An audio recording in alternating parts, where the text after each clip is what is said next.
Hello aspirants, welcome to Verandas Telugu channel. Daily current affairs సిరీస్లో ఉన్నాం. So daily current affairs series అనేది ప్రతి competitive ఎగ్జామ్కి, ప్రిలిమ్స్కి, మెయిన్స్కి యాజ్ వెల్ యాజ్ మనం ఏ స్టేట్ కాంపిటేటివ్ ఎగ్జామ్ తీసుకున్నా సరే డైలీ కరెంట్ అఫైర్స్ నుంచి మెజారిటీ ఆఫ్ ది క్వశ్చన్స్ అనేది రావడం జరుగుతుంది. సో దానికి సంబంధించి మనం అబ్జర్వ్ చేస్తే few important topics from government sources కానీ, ది హిందూ కానీ, లేకపోతే ఇంటర్నేషనల్ అఫైర్స్లో ఎట్లాంటి జరుగుతున్నాయో వాటన్నిటి గురించి తెలుసుకుందాం ఈ యొక్క వీడియోలో. సో దీనికి వెళ్ళే ముందులా please like, comment and share because ఈ పర్టికులర్ వీడియో అనేది మీ ఫ్రెండ్స్కి చాలా యూస్ఫుల్ అవుతుంది. అండ్ మీకు తెలిసిన ఎవరైనా ఆస్పిరెంట్స్ ఉంటే వాళ్ళకు కూడా షేర్ చేయండి. So NHI signs MOU with NCAR. So NHI అంటే National Highway Authority of India. So అది ఎందుకు ఒక ఎడ్యుకేషనల్ రీసెర్చ్ ఆర్గనైజేషన్తో టైఅప్ అవుతుంది. సో ఎన్హెచ్ఐ అనేది it completely sanctions, bills and tenders అనేవి నేషనల్ హైవేస్కి ఇస్తుంది. సో ఎందుకు అది ఎన్సిఏఆర్తో టైఅప్ అవ్వాల్సి వచ్చింది అంటే ఈ యొక్క పర్టికులర్ మెమరాండమ్ ఆఫ్ అండర్స్టాండింగ్లో ఎలాంటి ఇష్యూస్ అనేవి ఉన్నాయో మనం చూద్దాం. So for economics of transportation, mobilities and logistics. So core area వచ్చేసరికి వీళ్ళు పార్ట్నర్షిప్ అయింది ట్రాన్స్పోర్టేషన్, మొబిలిటీ అండ్ లాజిస్టిక్స్ మీద వీళ్ళు పర్టికులర్గా కాన్సన్ట్రేట్ చేస్తున్నారు. సో దాన్ని బట్టి మనం అర్థం చేస్తే to enhance the efficiency of the national highway projects and mobility అనేది ఇంక్రీజ్ అవ్వడానికి, ట్రాన్స్పోర్టేషన్ ఎఫిషియన్సీ పెరగడానికి, లాజిస్టిక్స్ ఎఫిషియన్సీ పెరగడానికి. మనందరూ తెలుసు లాజిస్టిక్స్ అనేవి ప్రతి ఒక్క గూడ్స్ ట్రాన్స్ఫర్లో ఎకానమీలో నియర్లీ 13 to 14% ఉంటుంది. దాన్ని మనం 8 to 9% తీసుకురావడానికి మనం ట్రై చేస్తున్నాం. సో దాన్ని తగ్గట్టుగా మనం అబ్జర్వ్ చేస్తే ఈ పర్టికులర్ థింగ్ కూడా మనం చూడొచ్చు. The National Highways Authority of India and the NCAR అనేది has signed an MOU. Next, this initiative aims to strengthen evidence-based policy making and higher quality research within the road transportation sector. So, itla ప్రతి 3 సెక్టార్స్లో ఎలాంటి efficiency మెథడ్స్ని మనం పెట్టాలి అనేది మనం మాట్లాడుకుంటున్నప్పుడు మనం ర్యాండమ్గా తీసుకోకోకుండా through policy initiatives such and evidence based policy making tools ఉండాలి కాబట్టి, అండ్ అవుట్కమ్ బేస్డ్ మెథడాలజీస్ కూడా ఉండాలి కాబట్టి to evaluate any kind of project. So project ఎఫిషియన్సీగా ఉందా లేదా అనేది తెలుసుకోవడానికి అవుట్కమ్ బేస్డ్ మెథడాలజీస్ అయితే, మనం తీసుకుంటున్న పాలసీ అనేది కరెక్టా రాంగా అనేది ప్రాపర్ ఎవిడెన్స్ బేస్డ్ మెథడాలజీస్తో ఉండాలి. సో అవుట్పుట్కి వచ్చేసరికి ఏమో output come based methodologies and policy formulation టైంలో ఎవిడెన్స్ బేస్డ్ ఫార్ములేషన్తో ఉండాలి. సో ఇవన్నీ కూడా మనం అబ్జర్వ్ చేస్తే ఇవి గవర్నెన్స్లో కూడా మనం ఈజీగా లైన్ టు లైన్ రాసేస్తూ ఉండొచ్చు. సో ఈ యొక్క ఈ టూ కీవర్డ్స్ని బట్టి.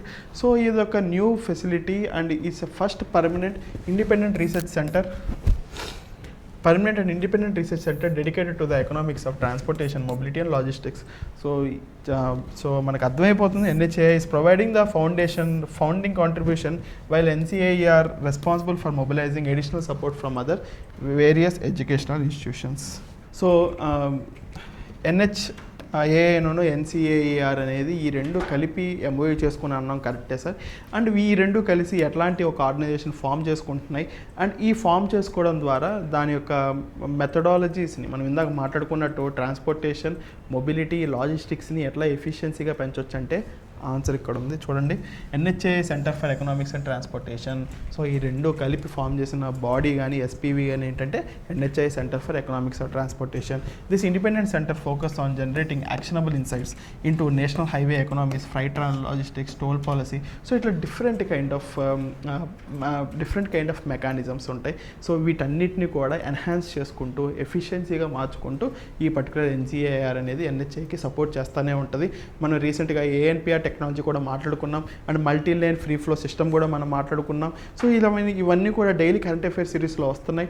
సో డైలీ కరెంట్ అఫైర్స్ సిరీస్లో భాగంగా సో ఒక సెక్టర్ మనం అబ్జర్వ్ చేస్తే కంప్లీట్గా మనం కవర్ చేయబోతున్నాం. So don't forget to follow and subscribe to this channel because ఇలా డైలీ కరెంట్ అఫైర్స్ సిరీస్ మీకు రావాలి. డైలీ మీరు ఆ పర్టికులర్ సెక్టార్లో అప్గ్రేడ్లో ఉండాలంటే you should make that subscribe button and as well as like button. So supported by the NHAI for 10 years. So ఈ యొక్క MOU అనేది 10 years ఉంటుంది. నాలెడ్జ్ హబ్గా యాక్ట్ చేస్తుంది. సో ఇట్లా డిఫరెంట్ కైండ్ ఆఫ్ అడ్వైజరీ రోల్గా కూడా ఇది పనిచేస్తుంది. And steering committees, guidance of advisory and steering committees ద్వారా ఈ పర్టికులర్ MOU అనేది సెటప్ అవ్వడం జరుగుతుంది. సో దీనికి సంబంధించిన క్వశ్చన్ చూద్దాం. with reference to the institution framework of the newly established NHA Center for Economics of Transportation, Mobility and Logistics, consider the following statements. So it functions as India's first permanent and independent research center dedicated to applied economics within the road and transport sector. The operational funding mandate of the center is completely managed by the Ministry of Railways to study the rolling stock of logistics. So Ministry of Railways అంటే బాధ్యత తీసుకుంటుందా? So మనం చూసిన దాంట్లో minister of railways అనేది అసలు లేదు. So చూద్దాం. The National Highways Authority of India provides financial support for a duration of 10 years under the guidance of advisory and steering companies. Obviously correct option ఇది. సో మీరు ఈ పాటికి ఆప్షన్ ఏదో ఈజీగా ఫైండ్ అవుట్ చేసేయగలరు. ఒకవేళ ఫైండ్ అవుట్ చేయబోతుంటే చాలా easy అది. Please go back to the video once and see the video and come back and solve the question. Please comment the answer on the comment box. So hope you are liking this video. Please like the video. Ministry of Textiles organizes a departmental summit of the textiles for global. So textiles, footwear and these kind of construction activities. So recently మనం ICI index కూడా చూసుకున్నాం. So ఆ core output ఇండస్ట్రీస్లో కూడా construction manufacturing అనేది బూమింగ్లో ఉంది. And as well as textiles అనేవి present $37 billion మనం export చేస్తున్నాం. దాన్ని $100 billion చేయాలని చెప్పి అమృతకాల్ విజన్లో మనం పెట్టుకున్నాం. సో దానికి తగ్గట్టుగా స్కీమ్స్ ఏమి ఉన్నాయి. సో ఎందుకు సార్ ఇట్లా టెక్స్టైల్ లేకపోతే లెదర్ ఫుట్వేర్ ఇండస్ట్రీ మీద మనం ఎక్కువ ఫోకస్ చేస్తున్నాం అంటే because these industries are the corner stone for the employability. So employment పెంచడానికి కానీ ఎంప్లాయ్మెంట్ అనేది జనాలు తగ్గించుకోవడానికి కానీ ఇది ఒక టెక్స్టైల్ సెక్టర్ అనేది ఫౌండింగ్ స్టోన్ అని చెప్పొచ్చు. సో ఇది ఒక కాంక్రీట్ ఎగ్జాంపుల్ చెప్పండి సార్ అని అంటే Bangladesh is the concrete example. దాని HNI అనేది మన ఇండియాని దాటిందంటే it's not an easy thing అండి ఇది. So it's completely success of the textile proliferation in the Bangladesh. So మన యొక్క కాంపిటీటర్ అనేది మన పక్కనే ఉన్నాడు బంగ్లాదేశ్లో, నేపాల్ అండ్ చైనా ద్వారా. So different kind of textiles అనేవి ఎవాల్వ్ అవ్వడం జరిగింది. Such as man made fibres కానీ, టెక్నికల్ టెక్స్టైల్స్ కానీ, ఆస్థెటిక్ టెక్స్టైల్స్ కానీ. సో ఇట్లా డిఫరెంట్ కైండ్ ఆఫ్ టెక్స్టైల్స్ అనేవి రావడం జరిగింది. అండ్ మనం దాంట్లో ఎలాంటి పొజిషన్లో ఉన్నాం అండ్ మనకున్న ఇన్ఫ్రాస్ట్రక్చర్ అనేది are we able to make it. So even the word the Machilipatnam అనేది it is coming from the word Masulipatnam. So Masuli అనేది కాటన్, ఒక type of rich fabric cotton. So అట్లాంటి ఒక రిచ్ డైవర్స్ కంట్రీ ఉన్న మన కంట్రీ ప్రస్తుతం ఎలాంటి స్టెప్ బ్యాక్ వేస్తుంది అండ్ ఎలాంటి రీజన్స్లో మనం కంప్లీట్గా వెనకబడి ఉన్నామో ఈ పర్టికులర్ ఆర్టికల్ ద్వారా మనకు అర్థమవుతుంది. So stay tune. సో మనం ఇందా మాట్లాడుకున్నట్టు 2030 కల్లా $37 billion ఉన్న టెక్స్టైల్ ఎక్స్పోర్ట్ అనేది $100 billion కల్లా to achieve this nearly 3 times overall growth కావాలంటే సెంట్రలైజ్డ్ అప్రోచ్ నుంచి డీసెంట్రలైజ్డ్ అప్రోచ్కి రావాలి.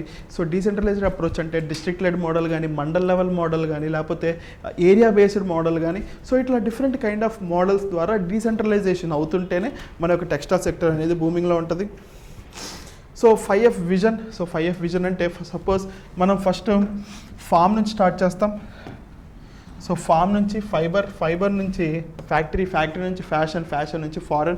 సో ఇట్లా కంప్లీట్గా డౌన్ స్కేల్ నుంచి అప్ స్కేల్ వరకు కంప్లీట్ స్ట్రీమ్ ఫ్లోలో మనం అబ్జర్వ్ చేస్తే డిఫరెంట్ కైండ్ ఆఫ్ నోట్స్ ద్వారా మనం ఈ యొక్క టెక్స్టైల్ యొక్క అభివృద్ధి మనం చూడబోతున్నాం. So grounded in cooperative federalism, సహకరిస్తే సమృద్ధి మనం నేను చూసాం నాఫెడ్ యొక్క ఇనిషియేటివ్స్ కానీ.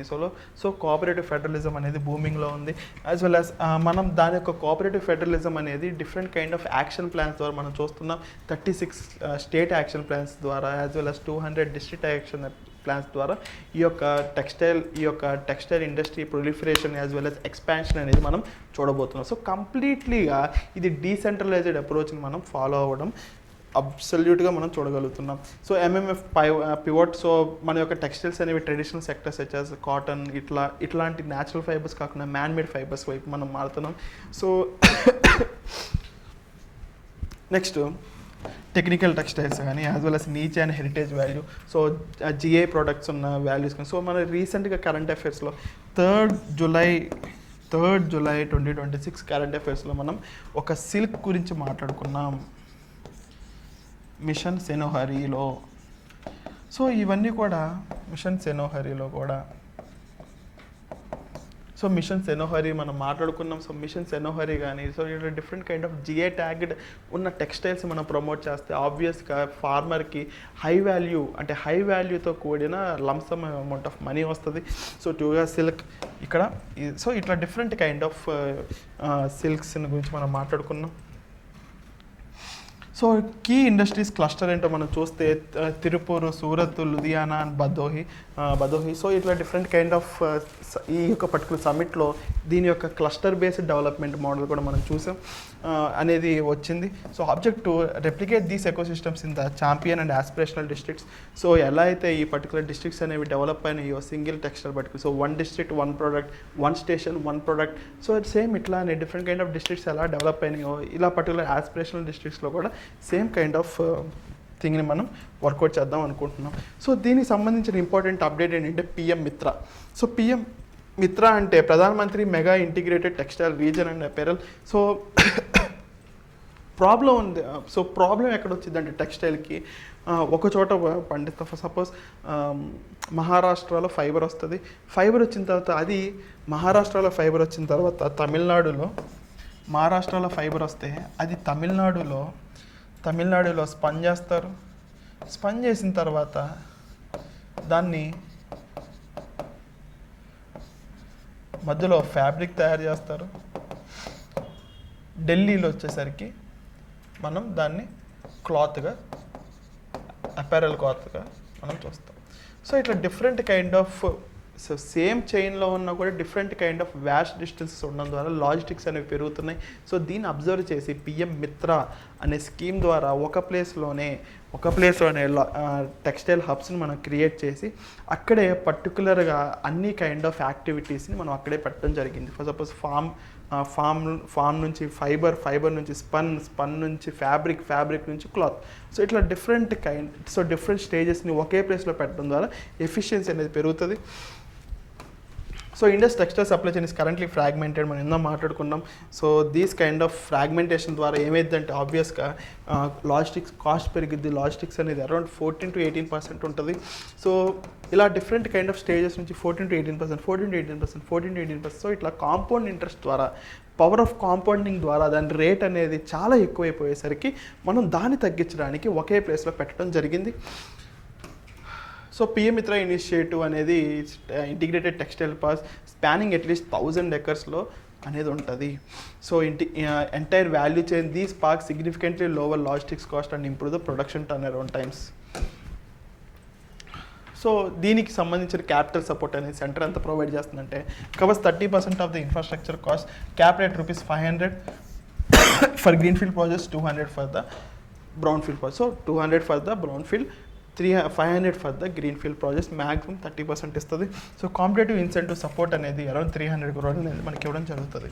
సో ఇన్సెంటివ్స్ కూడా గుర్తుపెట్టుకోవాలి. అంటే దీనికోసం సపరేట్గా ఎస్పీవీస్ ఫామ్ చేస్తారు. బికాస్ ఎస్పీవీస్ ఫామ్ చేస్తున్నారంటే మనం గుర్తుపెట్టుకోవాల్సింది ఏంటంటే 2 to 3 ఇన్స్టిట్యూషన్స్ అనేవి ఈ పర్టికులర్ స్కీమ్లో రావడం జరుగుతుంది. ఈ పర్టికులర్ స్కీమ్లో ఏదైనా పర్టికులర్ స్కీమ్లో 2 to 3 ఇన్స్టిట్యూషన్స్ కలిపి ఏదైనా ఒక స్కీమ్ని ఇంప్లిమెంట్ చేస్తుంటే మనం దాన్ని ఎస్పీవీ ద్వారా చేయడం జరుగుతుంది. సో ఈ SPV jointly own by state and central governments. Plug and play infrastructure. So ఇప్పుడు ఫర్ సపోజ్ నేను ఏదైనా ఒక కంపెనీ పెట్టుకుందాం అనుకుంటున్నాను, ఒక పర్టికులర్ టెక్స్టైల్ కంపెనీ పెట్టుకుందాం అనుకుంటున్నాను, already state and centre develop చేసిన పార్క్స్కి వెళ్ళి నేను వెంటనే పెట్టేసుకోవాలి. బికాస్ అక్కడ 0 discharge ఫ్యూయల్ ఎఫిషియన్సీ ఉన్న ఆ టెక్స్టైల్స్ తయారు చేయొచ్చు. సో ఇట్లా ఎన్విరాన్మెంటల్ ఫ్రెండ్లీగా ఉన్న టెక్స్టైల్స్ ద్వారా నేను ఈజీగా ఎక్స్పోర్ట్ చేసుకోవచ్చు. యాజ్ వెల్ యాజ్ ఇది just only plug and play కాబట్టి నేను జస్ట్ రెంట్ కట్టేసి Day 1 నుంచి నేను ఆపరేషన్స్ అనేవి స్టార్ట్ చేసుకోవడం చూడొచ్చు.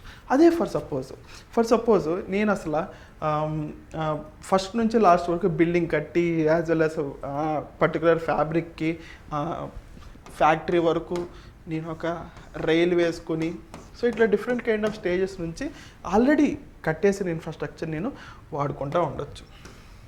So investment and employment goals వచ్చేసరికి targeting around 70,000 crore in the domestic FDI.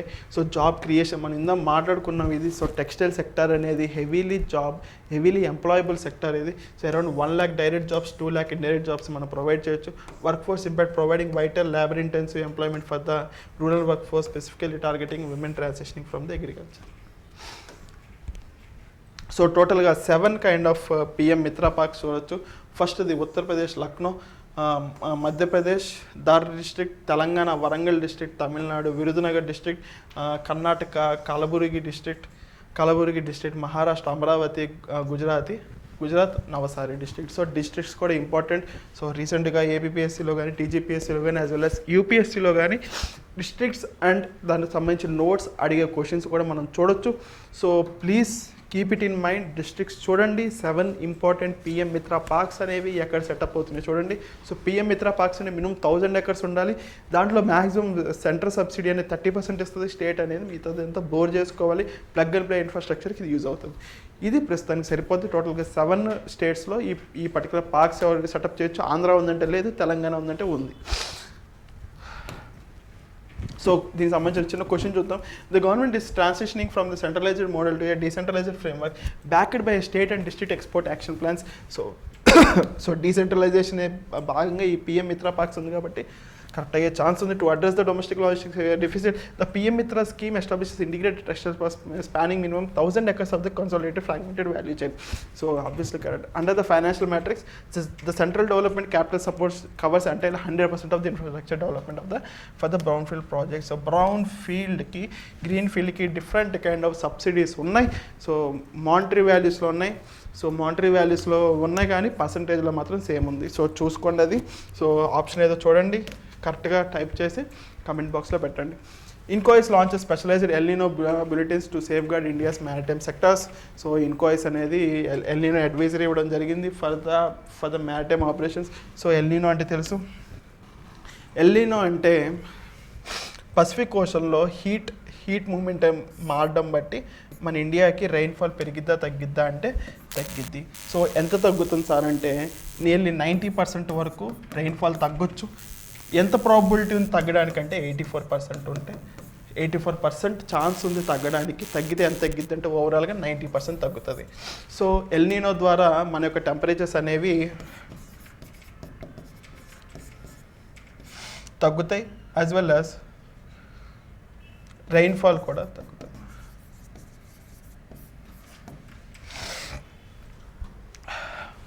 La Niña ద్వారా రెయిన్ఫాల్ అనేది పెరుగుతుంది.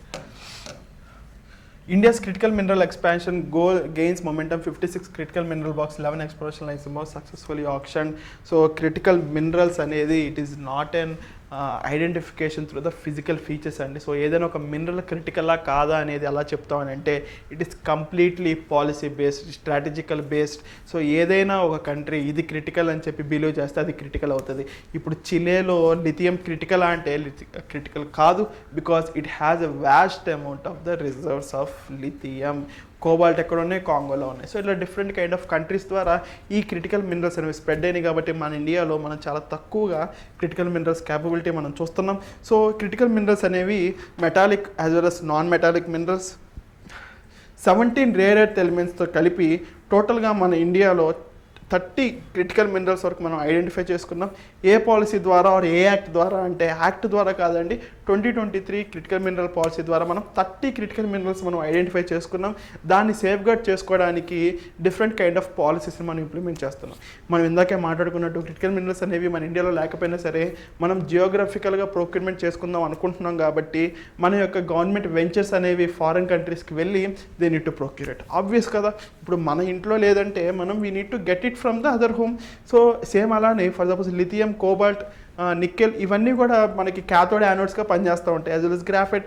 సో ఇవన్నీ కూడా మనం సోర్స్ చేసుకుంటేనే మన యొక్క బ్యాటరీ సిస్టమ్స్ డెవలప్ అవుతాయి. బ్యాటరీ సిస్టమ్స్ డెవలప్ అయితేనే మన యొక్క BESS సిస్టమ్స్ డెవలప్ అవుతాయి. BESS systems develop అవుతేనే solar capability అనేది మనకి పెరిగిద్ది. So PM solar Muft Bijli Yojana మనం ఎన్ని పెట్టుకున్నా సరే BESS అనేది చాలా స్ట్రాంగ్గా ఉండాలి. బ్యాటరీ ఎనర్జీ స్టోరేజ్ సిస్టమ్స్ అనేవి చాలా స్ట్రాంగ్గా ఉండాలి. స్ట్రాంగ్గా ఉండాలంటే క్రిటికల్ మినరల్స్ అనేవి చాలా అవసరం అండి. సో ఇది core context. So critical minerals are vital for the frontier technologies, national security and sustainable energy. So geographical concentration majority of the 90% of the critical minerals అనేది మనం చైనా నుంచే సోర్సింగ్ చేసుకుంటున్నాం. 2023లో మనం ministry of mines designated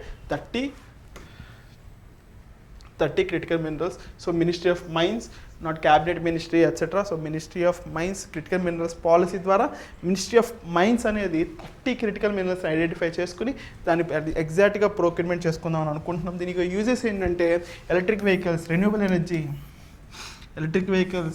energy and defence technologies. So different kind of మనం చూడొచ్చు. Critical minerals mission union budget 2024-2025లో మనం accelerates procurement of the minerals such lithium and copper మనం చూడొచ్చు. సో క్రిటికల్ మినరల్స్ మినిస్టర్ ద్వారా 30,000 crores మనం ఈ particular స్కీమ్కి మనం పెట్టుకున్నాం. So national critical minerals mission a comprehensive value chain road map targeting domestic production or procurement by the at least 15 critical minerals మనం procure చేసుకోవాలని చెప్పి ఈ particular national critical mineral mission ద్వారా మనం చూడొచ్చు. Regulatory reforms, MMDR Act amendments reclassified 24 minerals, granting the central government exclusive auctioning rights to expedite the clearances. So resource recovery 15,000 crore మన allocation support చేసుకున్నాం because different kind of industrial waste ద్వారా, industrial waste ద్వారా, home waste ద్వారా మనం ఈ critical minerals మనం recycle చేసుకుంటూ కంప్లీట్గా సైక్లికల్ రూప్లో మనం ఈ పర్టికులర్ క్రిటికల్ మినరల్స్ మనం అబ్జర్వ్ చేసుకుంటున్నాం. సో స్టార్టింగ్ ఆఫ్ ద చైన్లోనే కాదు, ఎండింగ్ ఆఫ్ ద చైన్లో కూడా మనం క్రిటికల్ మినరల్స్ మనం ప్రొక్యూర్ చేసుకోవచ్చు. సో దీనికి సంబంధించిన క్వశ్చన్ చూద్దాం. In 2023 ministry of mines identified 30 minerals including lithium and rare metals as vital. MMDR Act amendments granted the central government exclusive auctioning rights for these minerals to speed up the clearances. National Critical Minerals Mission aims to block all international asset acquisitions, focusing solely at domestic recycling. The reliance on imports, global monopolies such as China's 90% control over rare earth processing threatens its strategic autonomy.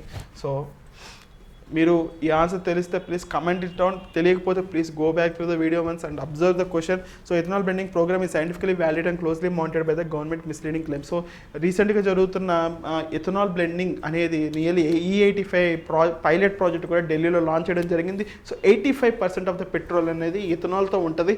So ఈ ethanol పెట్టేశారు. ఈ ethanol అనేది మనం majority of the ethanol అనేది మనం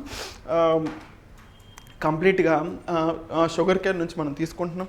so different kind of questions అనేవి ఇంటర్నెట్లో rise అవుతున్నాయి. సో డైరెక్ట్గా షుగర్ కేన్ వేస్తున్నారు, పోస్తున్నారు, అండ్ యాజ్ వెల్ యాజ్ యాండ్స్ అనేవి పర్టికులర్ ఆయిల్ ట్యాంక్ వచ్చేస్తున్నాయి. అండ్ ఇలా డైరెక్ట్గా షుగర్ కేన్ వేయడం ద్వారా షుగర్ కేన్ జ్యూస్ పోయడం ద్వారా ట్యాంక్స్ అనేవి కొరోజివ్గా అవుతున్నాయి. సో ఇలా డిఫరెంట్ కైండ్ ఆఫ్ థింగ్ని fact check unit of the ministry దీన్ని డీమిస్టిఫై చేయడానికి కొన్ని క్లెయిమ్స్ తీసుకొచ్చింది. సో యాంటీ అట్రాక్షన్ అనేది తప్పని చెప్పింది బికాస్ దీంట్లో ఎట్లాంటి షుగర్స్ ఉండవని చెప్పింది. సో డిస్టిలేషన్ ద్వారా షుగర్స్ అన్నీ పోతాయి అని చెప్పి మినిస్ట్రీ క్లెయిమ్ చేస్తుంది. So next sugar cane juice myth. So sugar cane juice అనేది డైరెక్ట్లీగా పెట్రోల్లో కలుపుతున్నారని చెప్పింది. అది తప్పంట బికాస్ ఫెర్మెంటేషన్ చేశాకే పర్టికులర్ అగ్రికల్చర్ ఫీడ్ స్టాక్ అనేది ఇథనాల్గా మారుతుందని చెప్తుంది, ఫ్యూయల్ గ్రేడ్ ఇథనాల్గా మారుతుందని చెప్తుంది. Next hygroscopic claim. సో ఈ పర్టికులర్ షుగర్ కేన్ జ్యూస్ ఏదైతే ఉందో అది హైగ్రోస్కోపిక్. సో హైగ్రోస్కోపిక్ అంటే ఏంటి సార్ అంటే the element or the material or the chemical which attracts the water from the surroundings. For suppose మనం సాల్ట్ తీసుకున్నాం అనుకోండి, సాల్ట్ తీసుకుంటే మనం అట్మాస్ఫియర్లో పెట్టంగానే దగ్గరున్న వాటర్ మాలిక్యూల్స్ అనేది అబ్జర్వ్ చేసుకుంటుంది. అలాంటి సబ్స్టెన్స్ని ఏమంటాం మనం హైగ్రోస్కోపిక్ అంటాం. సో ఈ పర్టికులర్ ఏదైతే హైగ్రోస్కోపిక్ వల్ల మనం ఎప్పుడైతే ఈ యొక్క ఫ్యూయల్ని మనం మన యొక్క పెట్రోల్ ట్యాంక్స్ మనం పోసిన తర్వాత దగ్గర ఉన్న అట్మాస్ఫియర్లో వాటర్ని అబ్జర్వ్ చేసుకుంటే కాబట్టి తుప్పు పట్టేస్తున్నాయి, ఆటోమేటిక్గా కొరోజివ్ అయిపోతుంది అని చెప్పి క్లెయిమ్ చేసుకుంటే అది ఏం చెప్పిందనంటే మినిస్ట్రీ ఏం చెప్పిందనంటే లేదు, మనం టైట్ సీల్స్ మనం వాడుతున్నాం అండ్ యాజ్ వెల్ షీల్డ్స్ వాడటం ద్వారా ఇదంతా జరగట్లేదు అని చెప్పి చాలా క్లియర్గా చెప్తుంది.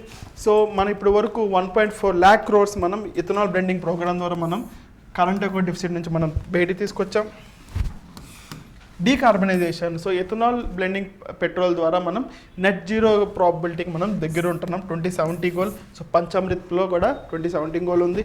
So rural economic impact. So దీని ద్వారా ఏమైందంటే ఫర్ సపోజ్ ఇథనాల్ మనం ఇందాకేం మాట్లాడుకున్నాం, broken rice, broken wheat, broken maize as well as sugar cane ద్వారా మనం తయారు చేస్తున్నాం కాబట్టి ఆబ్వియస్గా ఫార్మర్స్కి డిమాండ్ పెరుగుతుంది. సో ఆబ్వియస్గా వాళ్ళ ప్రైజెస్ పెరుగుతాయి, వాళ్ళకి మోర్ రెమ్యునరేటివ్ ప్రైజెస్ వచ్చే ఛాన్స్ ఉంటుందని చెప్పి క్లెయిమ్ చేస్తుంది. So these kind of things అనేవి మనం positive side of the ethanol blending ప్రోగ్రామ్లో మనం చూడవచ్చు. నెగిటివ్ సైడ్ మనం ఇందాక మాట్లాడుకున్నాం. సో కొరోజివా కాదా అని అంటే it is a corrosive, but air tightening shields వాడటం ద్వారా అది కొరోజివిటీని తగ్గిస్తుందని చెప్తుంది. సో ఇథనాల్ బ్లెండింగ్ ప్రోగ్రామ్ అనేది మన ఇండియాలోనే వాడుతున్నాం అంటే కాదు, బ్రెజిల్లో E27 వాడతాం, యూఎస్లో E10 కానీ E17 కానీ మనం వాడుతున్నాం. So India is not the only thing. So Brazil highest producer of the sugar cane, highest exporter of the sugar cane. So you need to keep it in the mind. So institutional quality control అనమాట. So మనం ఏదో తయారు చేసేసి ministry అనేది force చేయడం కాదు.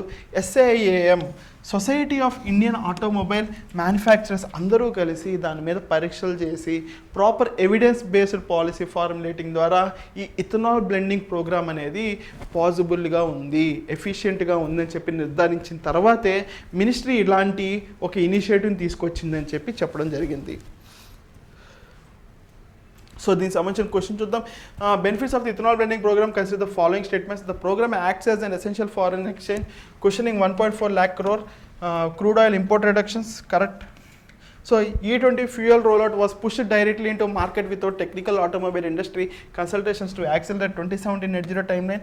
By leveraging diverse agriculture feedstocks like sugarcane, damaged food grains, the EBP establishes a secondary insulation market to grow rural farm incomes. 1 and 2 only, 2 and 3 only, 1 and 3, 1, 2 and 3. So option ఏదో మీరు కరెక్ట్గా type చేయగలరు. Please type చేసి comment బాక్స్లో పెట్టండి. So hope you like this video and మీరు ఇప్పటి వరకు వచ్చారంటే మీకు ఈ వీడియో నచ్చి ఉంటుంది. Please like and share to your friends, subscribe to this Verandas Telugu channel. So ఇలా డైలీ కరెంట్ అఫైర్స్తో మీకు నాలెడ్జ్ని ఇంప్రూవ్ చేస్తూ ఎగ్జామ్ ఓరియంటెడ్ ప్రిపరేషన్ ద్వారా ఈ particular daily current affairs series అనేది నడుస్తుంది. కాబట్టి hope it will benefit you. మీ ఫ్రెండ్స్కి కూడా షేర్ చేయండి. Thank you. మళ్ళీ కలుద్దాం. Veranda IAS, where your dream becomes reality.